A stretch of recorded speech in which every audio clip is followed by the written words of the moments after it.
walk me through first Wasatch that year. Right. Let's go into like some late race stuff because, Yeah. like I said, we're about the same age, so I feel okay calling you old. Yeah. Oh, yeah. Being in your 40s and going for that is like, can you imagine 20-year-old you thinking, hey, when I'm 40, I'm going to run Wasatch? You don't even know what Wasatch is. Then you hear Right. about it like, in 20 years, Yeah. when you're 40, you're going to do that. Yeah, no way. And so there you are, you're doing it. Like, do you have any, clear memories of the suffering, late race suffering there? Oh, yeah.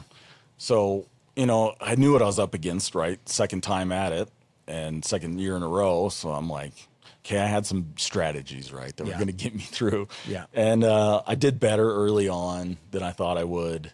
But the struggle happened, that section between Big Mountain and Lambs. So, 30 to late 40 miles, it's a 18, 19 Where you're running mile up that stretch. pole line kind of. Yeah, and it's hot. Super And exposed. it's exposed, and it's just miserable. And my stomach kind of started to turn, and I wasn't really eating very well. Mm-hmm. And I was trying to, stay hydrated, which I did a pretty good job at. But, by the time I got to Lambs, sun's going down, and I'm like, oh, man, I'm behind. Yeah. So I'm already in my head, right, that I'm slow, I'm behind. I wanted to be here earlier. Okay, but so pause right there. That stuff for me is like, are you saying it out loud? Are you like, do you have anyone that you're saying that to so they can say, hey, shut up? Right. You know what I mean? Like, I keep that all internal. That's one of Yeah. the things I need to work on the next one is to say these out loud to people and give them a chance to shut that voice down. But what are you doing in that moment? Yeah, so I had my good friend Ryan with me pacing, and he was a good job reassuring me, right? And I did vocalize like, man, this is later than I wanted to be. I wanted to be here when the sun was fully up, right? And the sun's going down, and it's starting to get cold, and it's like, man, and I didn't feel like I was moving. He's like, no, man, you're running a smart race, like you're doing fine, but the negative is just like, yeah, whatever, dude, you don't know. Yeah, right. So it's like, you know what you're talking about. I know. So, and my family was at, my wife, my daughter, her parents, and then my other pacer who was the pacer that got me in, or the guy that got me into this nonsense. So he was going to pace me Brighton to the guy finish. that you did at 19 from New Mexico? Yep. Okay. So he's like, I got to repay the favor. So he came out to to do the same section. And so they were all, really good at reassuring. Yeah. But man, for me, once I get in that headspace, my belief of what other people say is almost null and void. I had this exact discussion today. I am not externally motivated. Right. I'm internally motivated. And so I'm trying to flip a switch to see if I can bring in some of that stuff that other people say. But if I don't think I can keep going, I don't care what anybody says. I can't. Right. Yeah. And it's, the big part for me is I'm going to complain a lot, especially internally. Yeah. But I'm not going to give up unless you make me. Like it's not gonna stop me. It's gonna feel terrible, and I'm gonna say the worst things you could tell yourself, right? I mean, because we'll get, race number 2 of the double was a lot worse, but getting into the, once I got to Brighton, so back up one aid station, Scotts Ridge. Yeah. So you're there. It's a big drop down to Brighton, and I had made the mistake of checking the time, and I don't know if it was a mistake or not, but it was 3 a.m., 3:30 a.m. The cutoff at Brighton is like 6 or 6:30? Yeah. Okay. I think it might even be 7 now. Okay. It's too late, in my opinion. But anyway, I don't think you can make it if you're there that late. Yeah. So in my head, I thought I have to be to Brighton. I got to be out of there before 5 a.m. To make it comfortably, right? I mean, I know it can take 12 hours to get from Brighton to the finish. It just can. Yes. I've done it twice, and it's at that point, it's taken all of 12 hours, right? Yeah. So I knew I was up against it, but it kind of lit a fire, it was like good and bad. Yeah. So I just pummeled my way down to Brighton and got there before their predicted time, which I still felt way behind, Really? I mean, there's a video, and I need to go through some of them, but there's a video of me getting into Brighton, and you can kind of see the panic in my face. Really? Yeah, and it's just like, I'm in my head at that point. Yes. And probably the worst part about the second half of Wasatch was I chafed really bad. And it was so painful, and it just demoralized me. And, because once it comes on, you're kind of screwed. Absolutely. There's no coming back, right? I mean, you're not going to heal. It's only going to get worse. You're only going to get worse. There's not enough Vaseline out there. No, there's not. So, I was also panicking about that, and just like, this is going to suck. And I knew every step after Brighton is not easy. you know, a lot of people say on paper that you're going to make up time.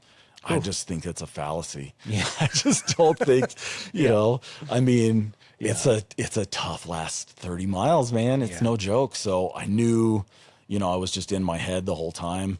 I knew it was going to get hot again because, you know, I'm a late finisher. So I knew, you know, I was going to have to hit the afternoon. Yeah. I knew that last 4 miles is brutal. Yeah. I mean, it's just a mind game. Yeah. So I knew I had a good pacer though. I knew he was going to help me through.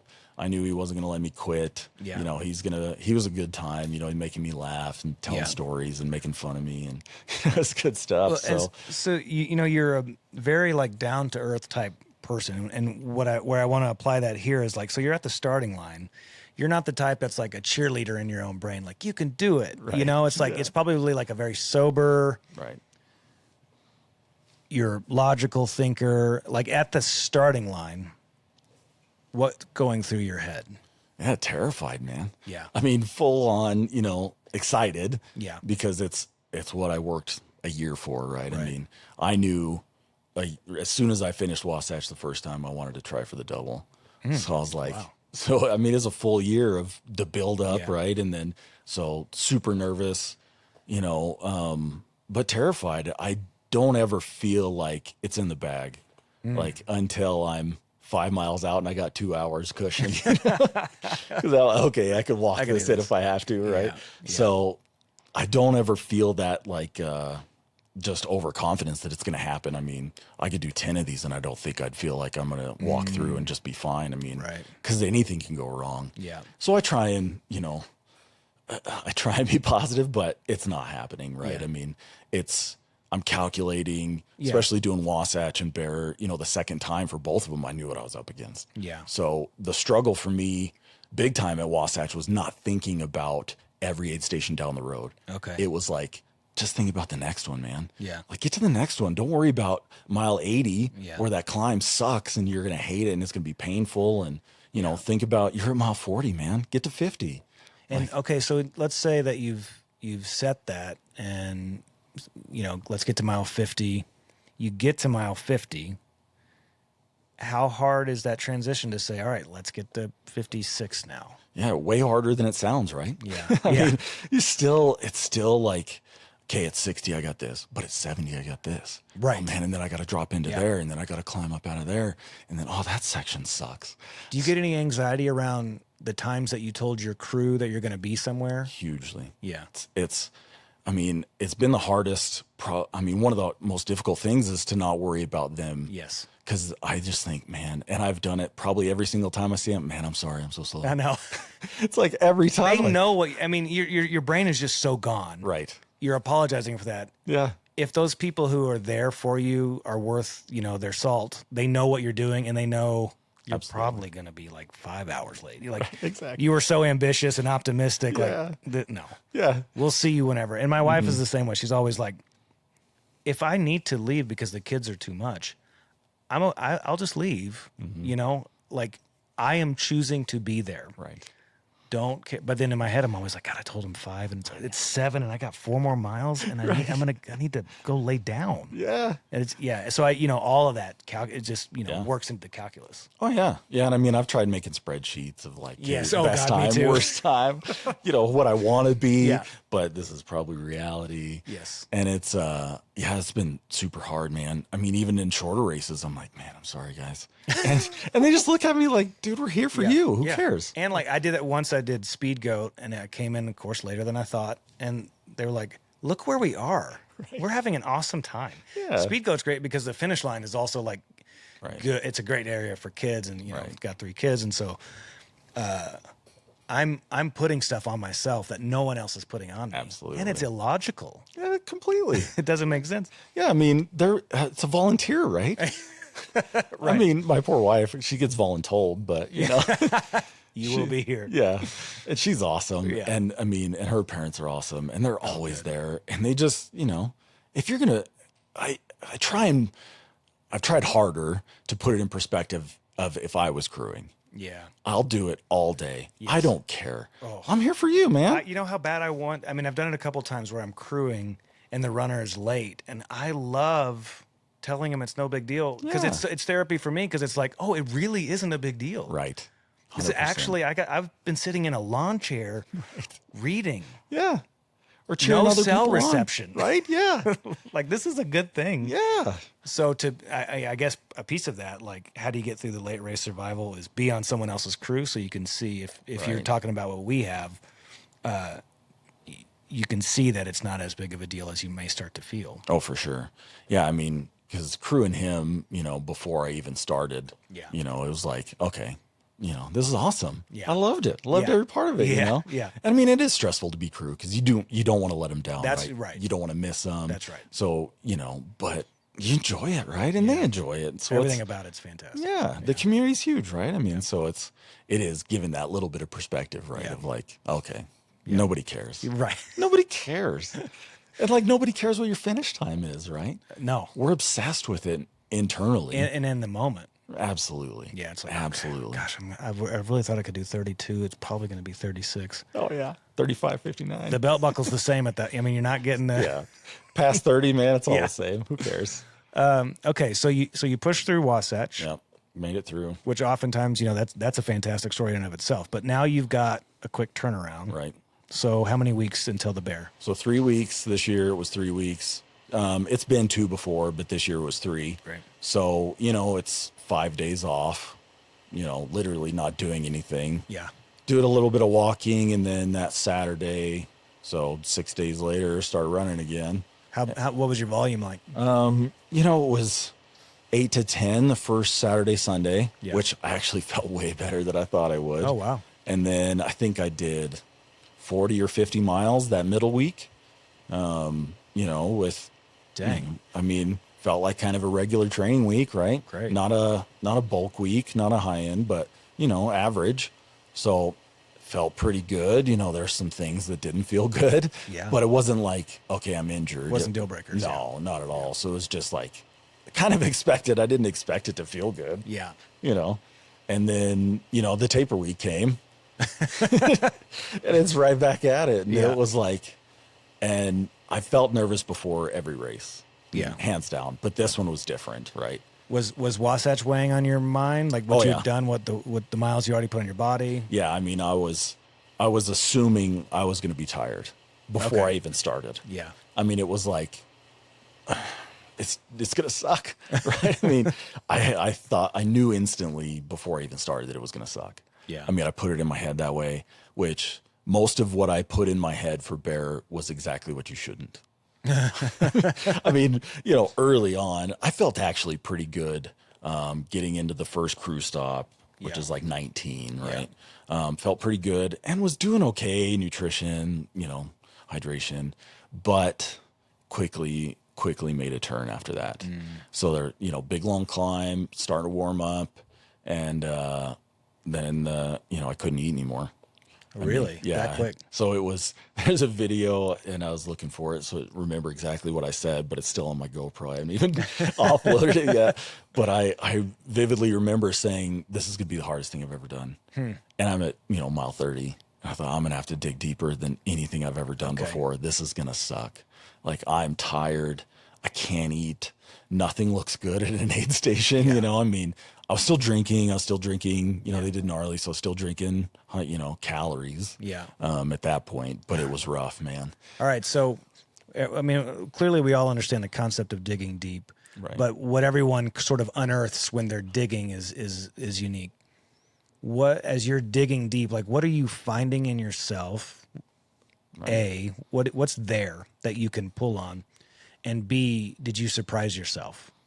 Yeah, definitely. Definitely surprised myself. I've learned over time with, struggles and addiction and whatever else that I don't have an off switch. Mm-hmm. So once I start something, if I vocalize it, I'm not going to quit unless you make me. Mm-hmm. So either I'm going to miss the cutoff time and you're going to have to pull me, or I'm death marching and it's, something real bad's happened. Yeah. So I didn't ever think that I was going to quit. But I didn't know how hard it was actually going to be. I mean, I expected the worst, and I told myself relentlessly that it was awful. Yeah. And I was delusional about how good I was doing. I thought I was doing terrible the whole time. I mean, we got to like, you know, I don't remember those aid stations, but anyway, it was right before the night. Okay. And crew was there. Yeah. Stuck my head in the crate with all my stuff and was crying. But and nobody really knew us because I was like laugh crying, you know. Yeah. Like I stood up, I said, "Who said this was going to be easy? Which one of you said this was going to be easy?" They're like, "You dummy." I'm like, "All right, so this is going to be hard." Yeah. But I was doing better than I did the first time I did bear at that point, and I was moving well. It just hurt, and I kept telling myself, "Your legs are not going to come back like a normal 100. Your legs are gone already. Like Wasatch destroyed We're it. not bouncing back. Yeah, like you're not going to bounce back. This is what life is going to be like. Yeah, it's going to suck. It's going to be really hard. On some levels, is that easier? I'm just thinking, if I know that this is what I've got and there's no hope, this is like, so it's to me, it's Sisyphus. It's like, I'm never going to get the rock to the top of the hill. Right. It's never going to be there. So I got to learn to be happy with what I've got. Right. In some ways, Yeah, I think that so. your legs weren't coming back. Yeah, I mean, it was like there was no up going to happen, right? Yeah. I was just going to ride this low Yeah. for the next 40, 50, 60 miles, whatever it was going to be, you know, I mean, and come to grips with it, right? And that's, I think, was actually, you know, I tell myself is the stupid way to, you know, keep telling myself how hard it's going to be. But I was, in some ways, coming to grips with the reality that it's going to suck. Yeah. And it's not going to get better. Yeah. And, oh, well. Like, what are you going to do? Quit? Yeah, here we you go. know what I kept telling myself? Yeah. Like, so what are you going to do? Give up? And I'm like, well, that's not going to happen. Yeah. Like, I'm just not. I wanted it so bad. Why did you want it so bad? You know, multiple reasons. Some vain. Sure. Like, I told people I was doing it. Yeah. I put it out there on social media. Yeah. I put it out there, and I didn't want to let people down. So the weight of everybody else's expectations, which didn't exist. Sure. Yeah, no one's like, God, Michael's got to do this. Yeah, man, if he do it. fails, What am I going to do? Yeah. It's like, All hope is lost. yeah, what's that guy? Yeah. So I wanted it for that. Yeah. And I knew that runners that I greatly respected couldn't do it. Yeah. So I thought, if I can do it, man, Yeah. that'd just be huge, right? I mean, so I wanted it so bad. Yeah. And I knew there was no quit, but I was still terrified. I mean, Did you know there was no quit because you didn't give yourself that door? right. Yep. So you were just like, there was no option. There's one way home and it's across the finish line. Right. There's no other option. The other option is I'm just going to get so slow that, I miss a cutoff. Yeah. Like that's the road out. Yeah. But it wasn't going to be, I wasn't going to intentionally slow down to make that happen. Right. And there wasn't an out. Yeah. There was no, okay, if I make it to here and I don't feel good, I'm going to quit. Like there just wasn't happening. Yeah. So I had really good pacers again, and my coach paced me for the last, couple sections, and she's just mentally one of the strongest people I've ever met. Really? And she's like, vocalize it, man. So that's good. I'm screaming in the middle of the woods, obscenities and Nice. saying this is so hard, because it was, man. Smart. Yeah, That's new to me. I've never thought like legit. Yeah. Scream it into the mountains. Let it go, man. Yeah. Drop F-bombs in the woods. Nobody cares. Yeah. There's other people probably echoing back to you. Right. Like, Other people are just shouting back. I know. yeah, we get it. Yeah. Me too, bud. Me too. So it was, vocalizing that helped a lot. Like she's Yeah. and I did it a lot, man. Yeah. And I don't even think I felt that I could actually cross the line. When the sun came up and I got to Beaver Mountain, so it's mile 70, whatever. Yeah. I was like, okay, I got a shot at this. Yeah. Like Dang. it's getting, Dang. she picked me up there, and it was like, I'd been through the night. Yeah. I'd sleep, I literally ran while I was sleeping, dreaming, hallucinating, whatever you want to call it. Yeah. Threw up for the first time, and, went through everything I think I could possibly have gone through. Yeah. Including not eating for hours at a time and just liquid, which is just water. I mean, Right. that high calorie water we all intake. Right.